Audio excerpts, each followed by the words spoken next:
trail of the truth for over 40 years. If anything, he's probably the expert. He has spawned most of the researchers you know, such as Zecharia Sitchin and David Icke and so on. He brought them to the public. Jordan has not been credited in half the way that he should be. And I want to do that right here.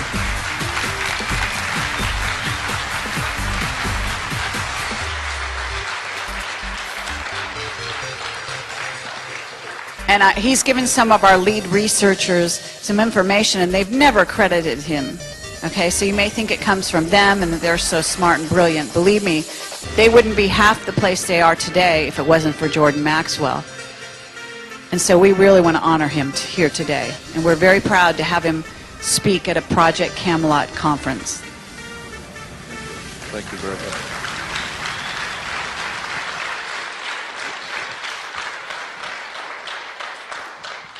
I think the one thing I'd like for you to take away from anything that I say today is this one point, that nothing in this world works the way you think it does. Nothing. The police aren't who you think they are. The sheriff is not who you think he is. Banks do not do what you think they do. Governments don't operate anywhere near the way you think they do. And that's why today, when you look at what's going on in the world today, none of it makes any sense. It's all crazy. It makes no sense at all. Seems very destructive. But actually, in point of fact, you don't know how the system works. It's working perfectly fine. The rich get richer and the poor get poorer. And the people, the masses, are entertained with television and alcohol and drugs, and the wealthy continue to get wealthy, and so it's working perfectly fine once you understand how the world really works, and nothing works the way you think it does. My whole life I have been interested in theology and religion, and that's my real love, and I've spent all of my awakened hours of research throughout the country and throughout the world studying theology and religion, but not to learn from it, but to learn about it. And it's a fascinating story once you see how our religions came into being, and you begin to see things that you've never seen before, and begin to have questions that never occurred to you before. And so that's been my major love. But I also, in the early 80s, very early 80s, came into contact with some people who were experts on government banking. And I was in their company for many years. And I learned how governments work, and it was absolutely astounding to me to see the real truth. It's taken me 48 years to get here tonight, but I'm going to give you a secret that I've learned. I'm going to give this to you for free. This is a secret, and it's a very powerful secret. People will always, financially and in every other way, people will always support what they want to hear. They will not support what they don't want to hear. If you like country music, you're not going to pay $30 for a rap concert. If you like a particular movie star, you're not going to go see somebody else. People will always, if you like a particular kind of food, you're not going to the opposite restaurant. So people will always support what they want to hear. And the one thing around the world that the ancient peoples and anyone who has traveled and dealt with the public, you will find the one thing that people, generally speaking, do not want to hear is the truth. Nobody is happy when they have to be faced with the truth. And so there are some brave people, like maybe you here today, who are at least open to hear something that may conflict with what you believe or what you know, but at least you're truth seekers. That's what I have always been, as a truth seeker. I always say I'm not the world's foremost authority on anything, because I'm at least smart enough to know how much I don't know. But when you begin to break down how government works, banks work, you begin to see a whole world that you've never known. The word I use is occult. Occult simply means hidden. And this is exactly what is going on in the world today. Our governments, banks, institutions of education, etc., are operating on a totally occult or hidden basis. And so what we are told and given to understand is not the truth. Let me give you an example. How many people have heard me lecture or talk about the maritime system of commerce? Okay, so most people at least have heard about the subject. For those of you who haven't, I'll just give you some examples. When you go into court, why do you have to go to court? You play tennis on a court. You play basketball on a court. The whole idea in a court is to put the ball back in the other guy's court. So you have a team of lawyers, and they throw the ball back in the other guy's court, and that team throws the ball back in the other guy's court, and the judge is a referee. And he doesn't care who wins or loses. He's going to get paid anyway. So he wears a black robe. Black robes, most people never question, why do Catholic priests wear black robes? Kids that graduate from high school wear black robes. Judges wear black robes. Rabbis wear black robes, because black robes represent the planet Saturn. They're a symbol for the planet Saturn. Saturn was called by the ancient people Lord of the Rings, and Saturn is Lord of the Rings. This is why women were told in the ancient world to listen to their god, and the concept was they would wear an ear ring. Men were to get married before their gods. They wear a wedding ring, because the old ancient god of the Middle East, one of the ancient gods of the Middle East, was the planet Saturn. Saturn was directly connected to Yahweh, the Hebrew God. And so this is why even today the Jews celebrate the worship of Saturn. Saturn in the old Phoenician language was called Shabbath. Look up in the Phoenician language, you will find that the planet Saturn was called Shabbath. And his worship, to honor him once a week, was called Sabbath. So when the Jews are having Sabbath, they're actually paying homage to their god Saturn, Lord of the Rings. And so when you start breaking down where religions have come from, theologies have come from, the six-pointed star, for instance, is called the Star of David. Actually, it's not the Star of David. All the encyclopedias and reference works will tell you that it's called the Star of Saturn. It is a hexagram. Hexagrams represented the planet Saturn. So, and then when you look at the Christian system of things, the church is a disgrace, in my opinion, period. The Christian church is a disgrace.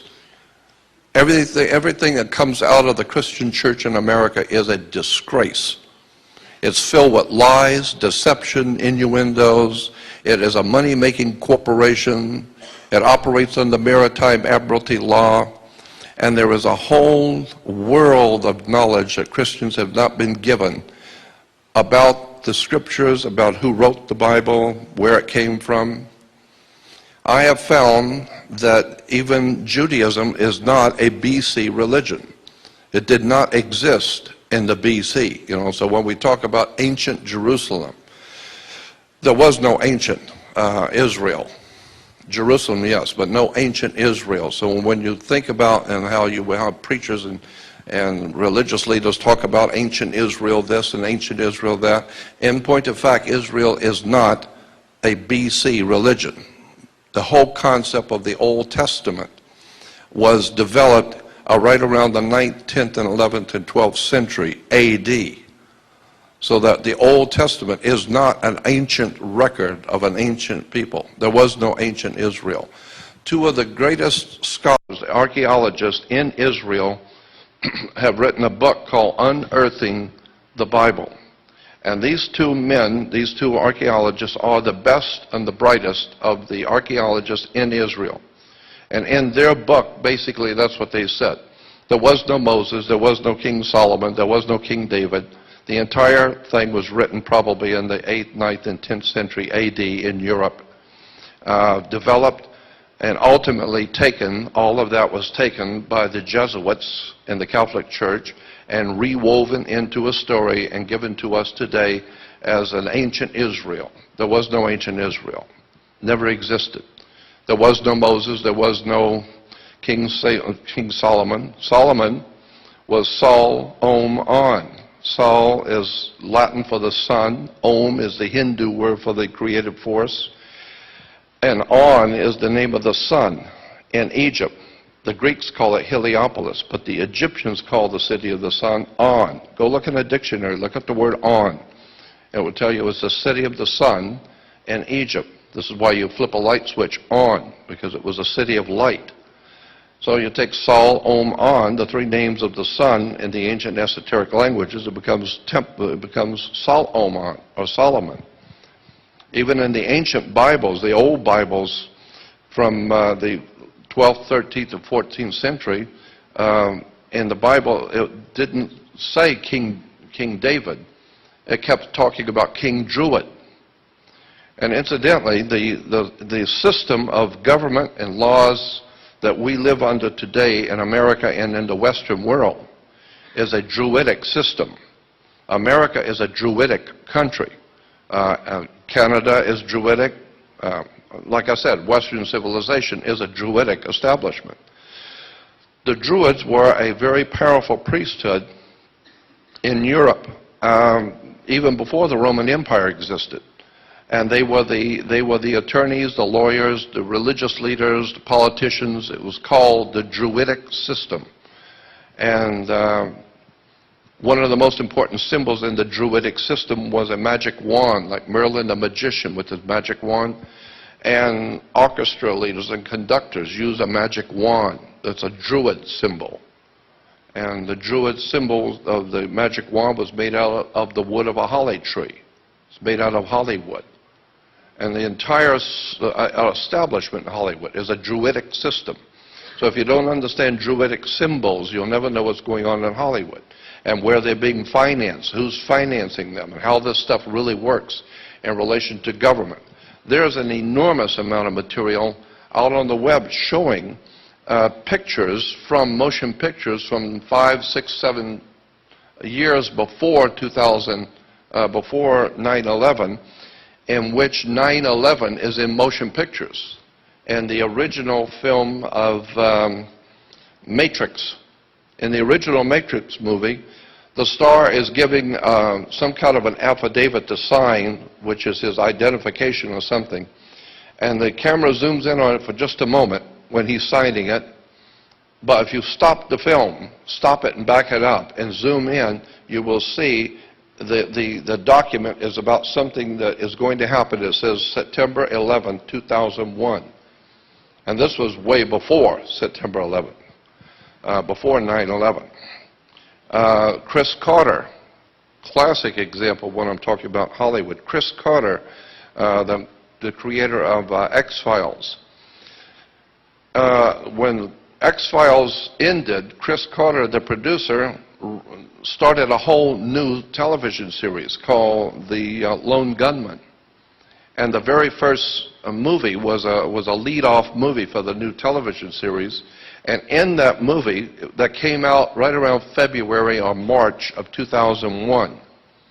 February or March of 2001, Chris Carter's new television show called Lone Gunman was started on Fox television. And in the very first episode, it's talking about how factions within the U.S. government were going to fly 757s into the World Trade Center and lock them down purposely. And in the movie, you're seeing the planes going into the World Trade Center. That was back in, 8 months before it even happened. Chris Carter is telling you something in the movie. And in the movie, they asked, well, why are these people in the government doing it? And one of the guys in government said, because we need to control the Middle East, we need to control the oil flow, We need to have a dominant place in the Middle East so that we can promote wars, which is good for business. But that's in a movie, and it shows the planes going into the World Trade Center. General Electric, about 3 or 4 years before 9/11, General Electric came out with a refrigerator in Italy. And on the face of the refrigerator, painted, were 2 jets flying into the World Trade Center. Shows the World Trade Center and 2 big planes flying into them. And I have many, many pictures from Hollywood showing 9/11 jets flying into the World Trade Center. So all I'm saying is that Hollywood knows what's going on. And this whole thing is being orchestrated from behind the scenes to knock down the World Trade Center. I mean, and the day it happened, I became so depressed, I just dropped out of speaking. I no longer toured, I no longer did radio, I no longer talked to anyone, and I've been out of commission for many years because 9/11 just shut me down. As far as I was concerned, I was through with America. I'm through with all of it. Because in any country that can buy 3 high-rises falling down into dust and not ask any questions about that, I just gave up. I thought, you know,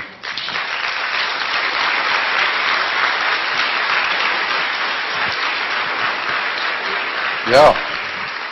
So, because I'm well aware of how governments work, religions work, and banks, and, well, let me give you an example. There are only 2 things on the earth, land and water. People live on land. So the law of the land is the law of people who live on land. That's why it's called the law of the land. But the law of the land is different in every country, because it's the law of the people who live on the land. But you can do things in Russia you can't do in America. You can do things in South Africa, but you can't do in China. So the law of the land is different in every country. But the law of water is the law of money, the cash flow, the liquid asset. And I'll give you an example of how this works, because when a ship pulls into harbor, it's coming in on water, and it's going to bring products. And so all ships, by law, must be female. This is why you will always hear captains saying that she is a good ship. She is seaworthy, she, because all ships are female. And the reason why is because she produces the product. And when a ship pulls into harbor, it parks at the dock, and each piece coming off the ship has to have a certificate of manifest. And the ship where it sits is in its berth. So when you were born, you came out of your mother's water. So you have to have a birth certificate, and it's signed by the dock. And if you drop the car or the television, it's a stillborn, so you have to have a death certificate. So your body, as a matter of fact, your body is a security on the New York Stock Exchange. If you take your Social Security card, and I'm not going to talk much more about this because there are other things I want to talk about, but this I think is interesting. If you take your Social Security card, and on the back of a Social Security card, you will see a series of numbers. And those numbers on mine are in red. And those numbers on the back of the Social Security card represent your physical body on the stock exchange in New York. And if you take a bill, any kind of an American bill, whatever it is, 10, 20, 100, 1, whatever it is, you will see a series of numbers here, code numbers on the bill. You match the numbers on the bill with the back of the Social Security card. It's because there's about $6.5 million or more circulating around the world with your Social Security number on the bill, because your body is a security on the New York Stock Exchange. They are buying and selling your personal body on the stock exchange in New York. And most people don't understand any of this and have no idea what I'm talking about, but it's the way banks work. And so I have discovered also that banks and government are basically based on religion. Religion is at the bottom of all of this. This is why I have no respect. I have a respect, and a reasonable respect for law and order. I'm not so stupid as not to understand the need for red lights and the things which are required in law for people to live together. But I have no respect for religion, government, banking, and especially educational institutions, because I know who finances these organizations. I know where the money comes from. Our banks were given to us by the Knights Templars, the Masonic Lodge of Knights Templars in Europe. Our educational institutions, universities and colleges, were given to us by the Masonic Order coming out of Rome. This is why the square martyr board is a Catholic symbol. And Jews, how many Jews know that when you wear a yarmulke, that's not Jewish, it's Roman? That's why the Pope wears a yarmulke. That's why the cardinals wear the yarmulke. It's a Roman symbol, it's not Jewish. The Jews were told to wear the yarmulke to show subjection to Rome. And they got so used to using it, they think it's a Jewish symbol. It's not Jewish, it's Roman. And of course, there's another thing that bothers me too when it comes to religion. There is a world of difference between Jewish and being anti-Semitic and anti-Jewish. It doesn't mean the same thing at all. So when you hear someone use the term anti-Semitic, just remember that there's 4 kinds of Semitic: North, East, South, and West Semitic. And there are 13 different races of people in the world that are Semitic. They're Arabs of Semitic. So when you say someone's anti-Semitic, it means that they are against 13 races of people in the world, 13 nations. So when somebody says something about Jewish, it's anti-Jewish, not anti-Semitic. So it's just a small point, but it's big with me because people use terms and they use the wrong terms and don't understand what they're saying. Religion, government, educational institutions. I have found that so many people willingly, and as I said last night on this forum, so many people willingly bend themselves to what their masters want from them. What your masters want is for you to be in compliance, for you to think what they have told you to think. I've been behind the cameras in national television studios and watched network news people doing their job.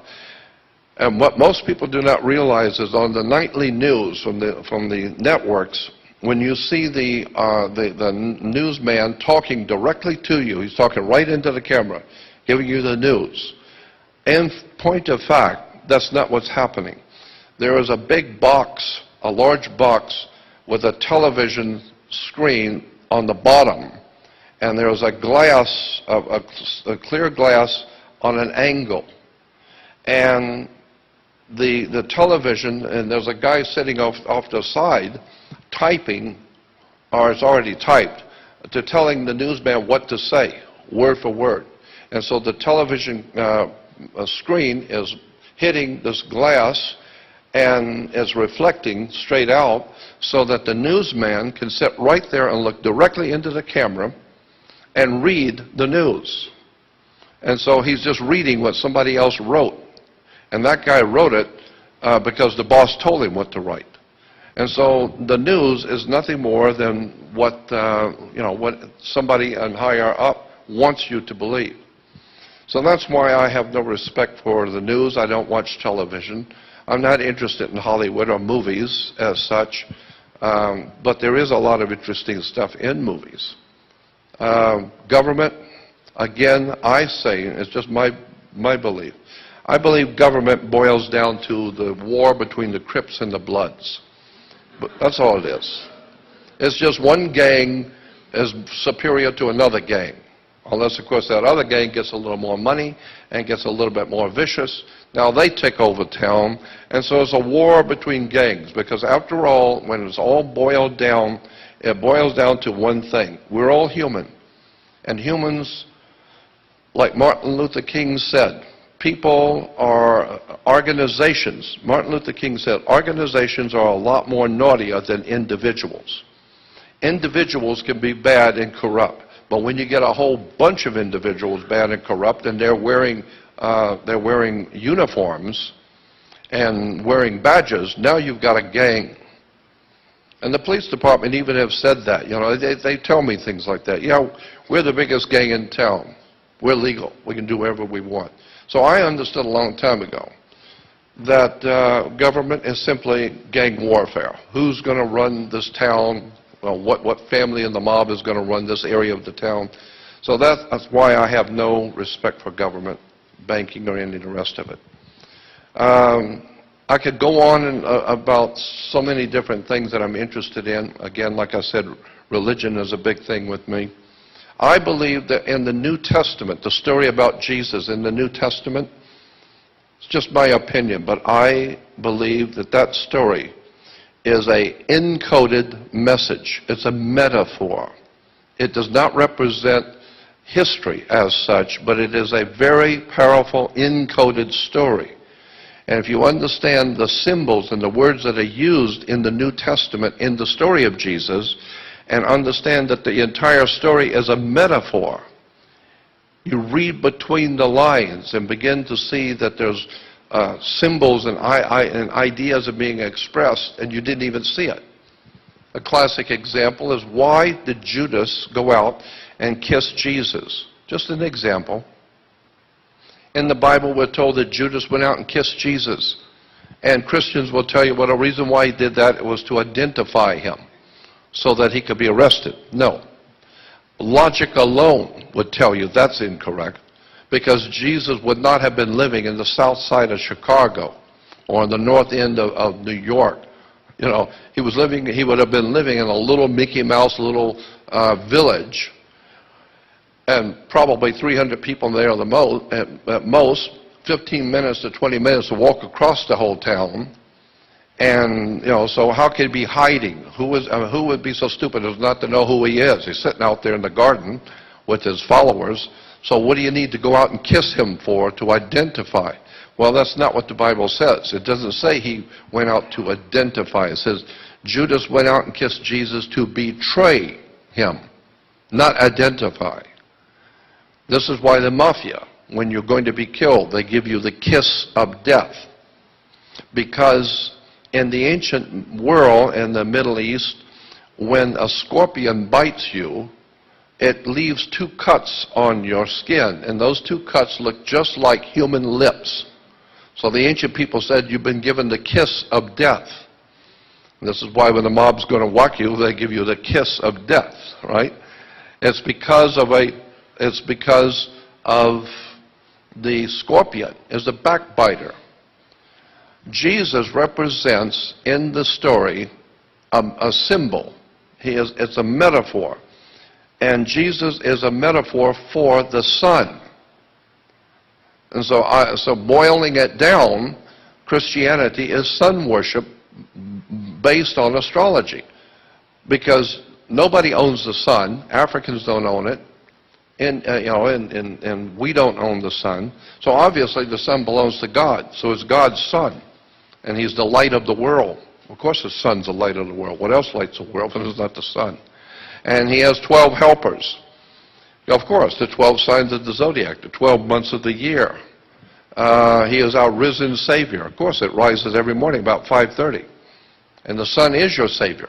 If it don't come up, we're dead. So once you start breaking down the symbols in the New Testament, you begin to see that Christianity is basically astrology and sun worship. But it has been so well hidden and so cleverly disguised. And once you start breaking it down and reading the whole story, it becomes overwhelmingly obvious this is what we're talking about. He has a virgin birth. He's born of a virgin, of course. Virgin birth because one of the constellations of the zodiac is Virgo, Virgo the Virgin.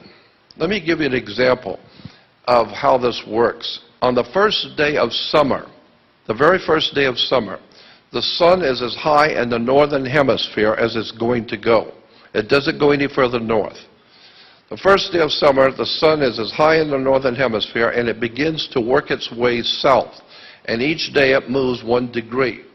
And as it moves 1 degree each day, 90 days later, or 90 degrees later, it's halfway down. So now we say that the sun was the Lion King in summer. The Lion King because the sun was in the constellation of Leo, the Lion King from Disney. But then as the sun moves southward, it finally hits Scorpio. So God's sun was really hot. He was the Lion King, but now he's falling. So now we call it fall because he's falling, and he's falling south. So it moves into fall in Scorpio. This is why Judas gives Jesus the kiss of death, because Judas represents Scorpio. And Scorpio gives God's Son, the light of the world, the kiss of death. And now he's going to die in Capricorn. He's going to die and go all the way down. But what's interesting about this is that the sun goes all the way down south until it hits what is called the winter solstice. And that's on December 22nd, the sun hits the lowest point on the sky in the south on December 22nd. It's called the winter solstice, the beginning of winter. And for 3 days, the United States Navy will show and explain it to you that the sun comes up for 3 days, 22nd, 23rd, and 24th, on the same degree. It doesn't go any further south, and it doesn't come back north. But on the same degree that it was on December 22nd, the sun rises the next 2 days, 23rd and 24th, on the same degree. So the ancient people said that the sun was alive. He was the lion of the tribe of Judah, Leo. He got the kiss of death from Scorpio, and now he is 3 days, he's not moving at all. So therefore he's in his tomb for 3 days. Then on the 25th of December, the sun moves 1 degree northward. And you can calculate that as the Navy does. You can calculate. It's very slight, but if you got the right instruments, you can see the sun move 1 degree northward. Therefore, it came back to life. So now we celebrate God's Son being born again.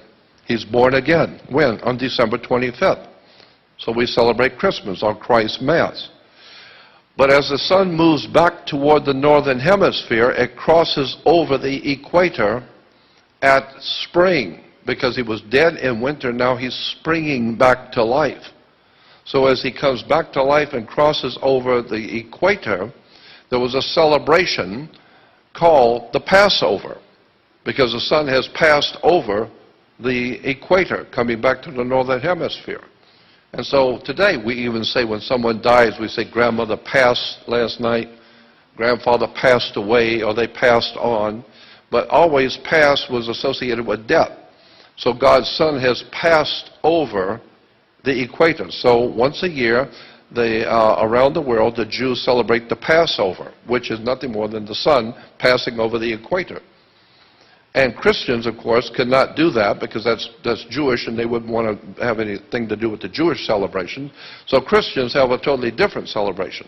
They call it the resurrection of God's Son.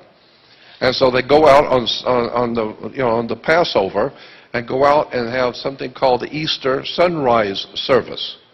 So you actually have Christians going out and waiting for the sun to come up for something called a sunrise service. I mean, what is that all about? Christians are worshiping the sun? And then when you start looking at how the word S-O-N and S-U-N are interchangeable in Christianity, and God knows there's a lot of information on that. So that basically you boil down Christianity as sun worship, as astrology. Old Testament is astrology, sun worship. Yahweh, as I said, was associated with the sun and the planet Saturn. Let me give you another example about the ancient religions of the world. Moses was a lunar deity. Moses was a leader of the moon cult. This is why in all the paintings and sculpturings in Europe, you will always see Moses wearing horns. You ever seen that? Moses wearing horns. It's in the Vatican. It's in all the museums of the world. Why is Moses always pictured with horns? Because Moses was a leader of a lunar cult, the moon worshippers. So at one time, the Jews were worshippers of the moon. And that period of time, we call the period of Moses. This is why, and why? It's because the Native Americans, their chiefs wear horns. The Vikings wore horns. because all of these cultures, Native Americans, Vikings, and the ancient people of the Middle East, worshiped the moon. The moon, of course, in the lower quarter was the horns, and this is why they wore horns. In Arabia, there's a high mountain range in Arabia, and at night, from the Egyptian side, the moon comes up in the east, and it comes up from a mountain range. And so the ancient peoples believed that the moon was a god, and it lived in the mountain. And there are religious celebrations of the old man of the mountain, the moon god. And in the ancient Arabic system, the moon god was called Sin, S-I-N. That was his name. The moon god of Arabia was Sin. And a mountain in the ancient language was spelled Ai. So you take the mountain Ai with the god who lived in the mountain, the moon god, Sin, and put it together, it becomes Sinai. So you get Moses goes up into Sinai. No, it's Sin Ai, the mountain of the moon god. And this is why Jews have their celebration after sundown, because that's when the moon comes out. They don't have the celebration during the day because that's when the sun's out. So that's the time for Christians to celebrate God's sun. The Jews are worshiping the moon god, Sin. So I don't intend to, I'm not trying to offend anyone, but I'm just trying to tell you where religions come from. Religions have been given to us by the same people who gave us our government, our banks, our educational institutions, our whole entire ruddy system in Western civilization is based on religion, politics, sex, drugs, and rock and roll. It's just business.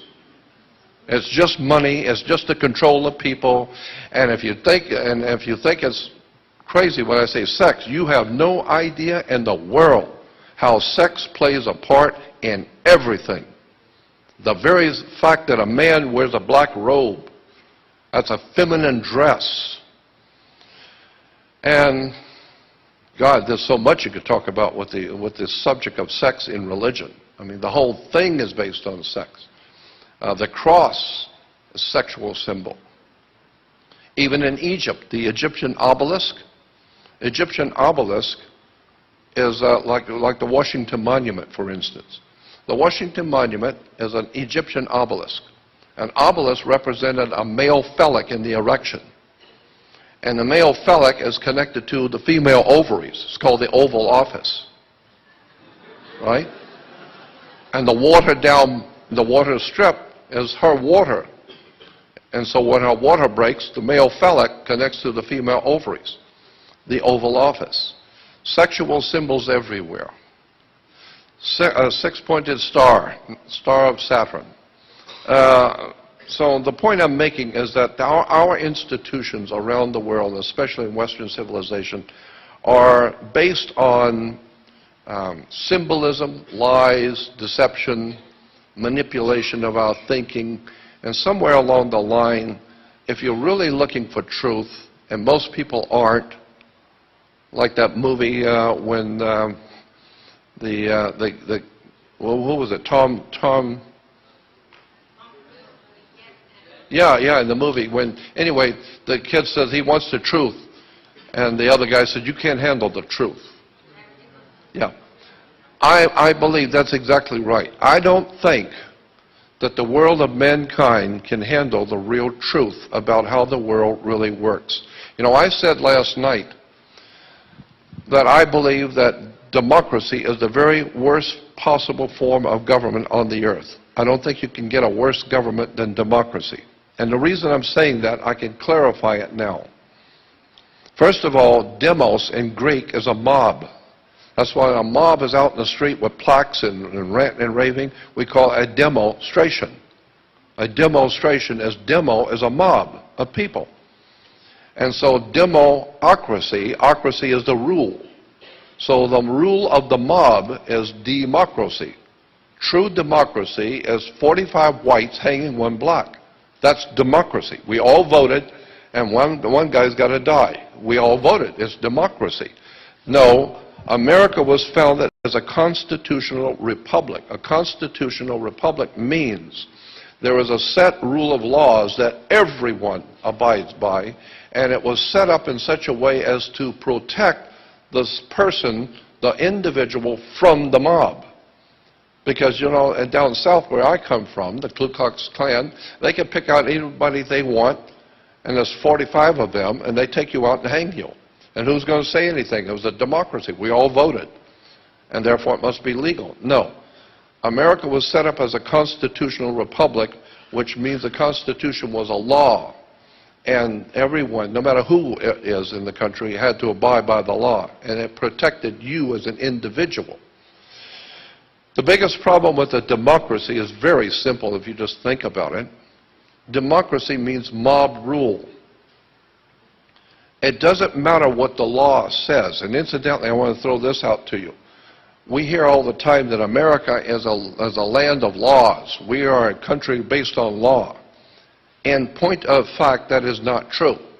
In point of fact, it is just the opposite. America is the most lawless country on the earth, period. There is no law in America. Think about that, what I just told you. There is no law in America. What we have here is whatever the judge says it is.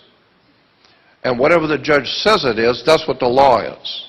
If you go to a different court and the different judge of the same identical information, facts and figures, will maybe give a different verdict.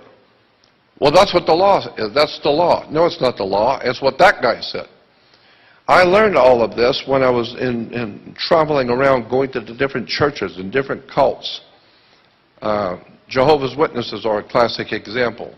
I could use the Mormons as a classic example. I could use any of these churches as a classic example of what I'm talking about. There is no set law in any religious organization, in the church or any cult or any group or any political group. It's whatever the boss in that particular group says it is, that's what the law is. And so even in Jehovah's Witnesses, they will have the elder in that church will tell you, well, here's what the Bible says and here's what the law is. Now, if you go to a different one, and he was like, oh, that guy's full of bull. Here's what the real thing is. Here's the real. And then you understand it doesn't matter where you go in any Mormon church, any Seventh-day Adventist church, any Christadelphian, any Worldwide Church of God, any cult, any rabbi, any synagogue, it doesn't matter. Whoever is in charge of that one particular church where you are, that's the law. And that's exactly what's going on in America. It doesn't matter what the actual law books say. You cannot go into a court in this country and win on the basis of facts. That is the facts of life. You cannot win in a court in America on the basis of facts, period.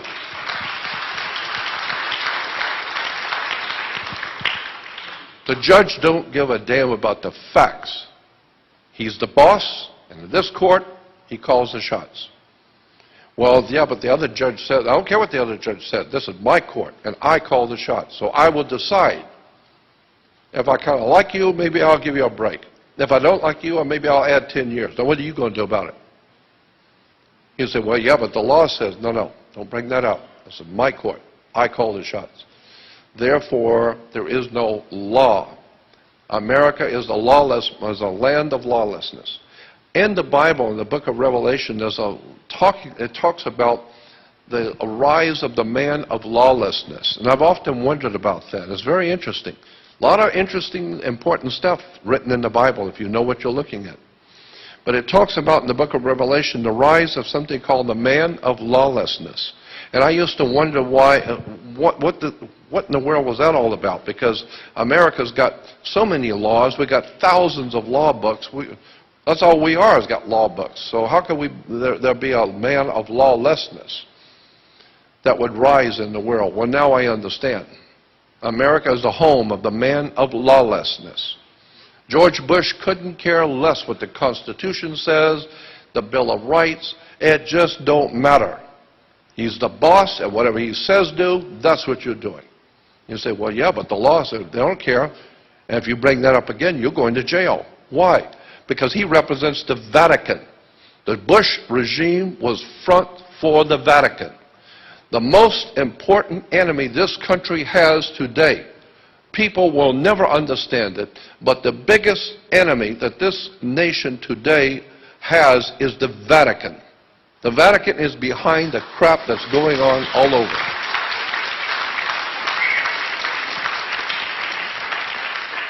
What do you think the founding fathers, whatever we call them, the founding fathers, where did they come from? The people who founded this country, they came from Europe. Well, 2,500 years, Rome, under the Caesars of Rome, and then after the fall of the Caesars in the 4th century, and with the coming of the Vatican in the 5th century, all of Europe has been dominated for over 2,500 years by Rome. And Europe has dominated the world for 2,500 years.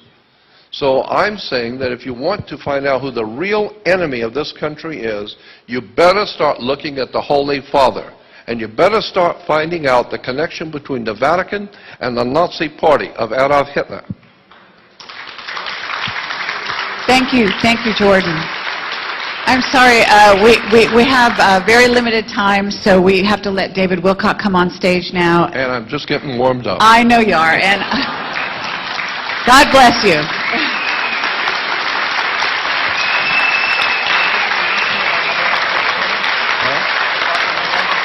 That's right. Yes, stand up for this man.